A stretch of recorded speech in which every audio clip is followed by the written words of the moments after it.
खुदावंद की सलामती आप सब पे, खुदावंद आप सबको बहुत ज़्यादा बरकत अता फरमाए और अपने चेहरे का नूर आप लोगों के ऊपर जलवागर अता फरमाए, आमीन।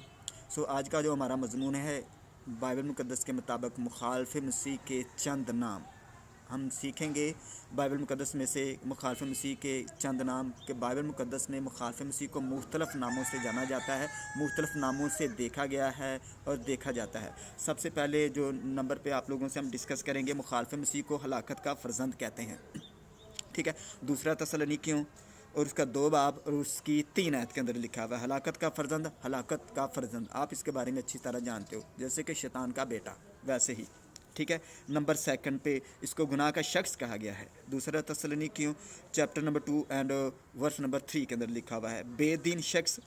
द सेकंड तसलनीकियों the chapter number 2 verse number 8 के अंदर लिखा गया है। उसके बाद नंबर 4 पे वीरान करने वाली मकरू चीज़, इसको दानियल 9 बाब उसकी 25 और 27 25 से 27 है तक, मत्ती की अंजील 24 बाब उसकी 15 से 21वीं आयत तक हम इसकी स्टडी करते हैं, हैरान करने वाली मकरू चीज़ के बारे में।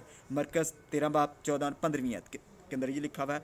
दानियल की किताब 11 बाब उसकी 29 से लेकर 32 आयत तक हम देखते हैं वीरान करने वाली मकरू चीज़ के बारे में। नंबर 5 में मुखालफ मसीह को अता गड़े का हैवान भी कहा गया है।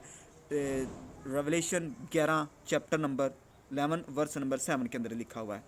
और उसके बाद हैवान के नाम से मुकाशफा के अंदर इसको बयान किया गया है, मुखालफ मसीह को मुकाशफा 13 के अंदर।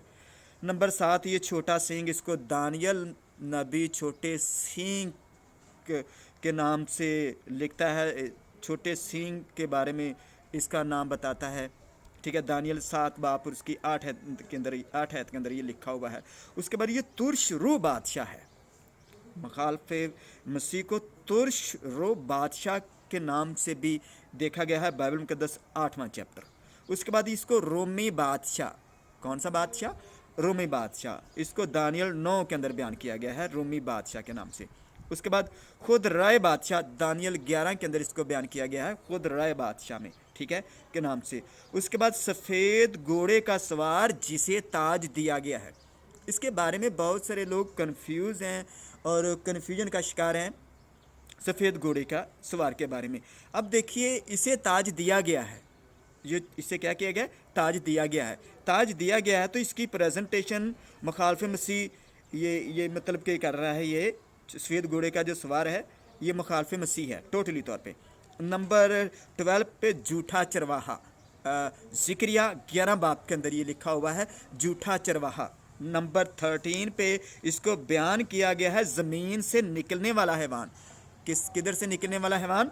ज़मीन से। मुकाशफा 13 बाब chapter number 13 verse number 11 to 17 के अंदर ये लिखा हुआ है, 11वीं आयत से लेकर 13वीं आयत तक बयान किया गया ज़मीन से निकलने वाला हैवान। उसके बाद मुकाशफा 16 बाब 13 से 14 आयत तक, मुकाशफा 19 बाब 19 और 20 आयत, मुकाशफा 20 बाब और उसकी 10 आयत के अंदर ये लिखा हुआ है कि ज़मीन से निकलने वाला हैवान। ये चंद 13 नाम थे, 13 नाम जो आप लोगों के सामने डिस्कस किए हैं। उम्मीद है कि आप खुदावंद की खूबसूरत आवाज़ के वसीला से बरकत पाएंगे और खुदावंद आपको अपनी हिकमत से, अपनी मार्फत से और अपने मुकाशफात से आप लोगों को नवाजे और आपको बहुत ज़्यादा बरकत अता फरमाए। खुदावंद की रहमतें और खुदावंद की बरकतें आपकी ज़िंदगी के ऊपर हमेशा के लिए बारिश की तरह बरसती रहें, ठीक है। उसके बाद आप लोगों से मुखालफ मसीह की पर्सनैलिटी के बारे में तो मुझे लगता है शायद आप लोगों से डिस्कस नहीं किया गया, ठीक है। अगले सेशन के बारे में हम देखेंगे मुखालफ मसीह की शख्सियत, पर्सनैलिटी के बारे में बाइबल मुकद्दस क्या कहती है। ये जो मुखालफ मसीह है उसकी पर्सनैलिटी या उसकी शख्सियत के बारे में हम डिस्कस करेंगे, या उसकी शख्सियत के बारे में हम जानेंगे। अगली वीडियो के अंदर हम आप लोगों से प्रॉपर तरीके से इसके बारे में डिस्कस करेंगे कि मुखालफ मसीह की शख्सियत क्या है। खुदावंद आप सबको बहुत ज़्यादा बरकत अता फरमाए और अपने काम के लिए और जलाल के लिए भरपूर तरीके से इस्तेमाल करे और दुश्मन इब्लीस के तमाम हथकंडों से, उसके मंसूबों से और उसके प्लानिंग से मसीह खुदावंद मौत जना तौर पे आप लोगों को बचाए। اور خداوند کی رحمتیں اور برکتیں بارش کی طرح آپ لوگوں کے اوپر ہمیشہ ہمیشہ کے لیے برستی رہیں۔ خداوند آپ سب کو بہت زیادہ برکت عطا فرمائے، اپنے مبارک بابرکت اور قدرت والے نام کے صلہ سے، آمین۔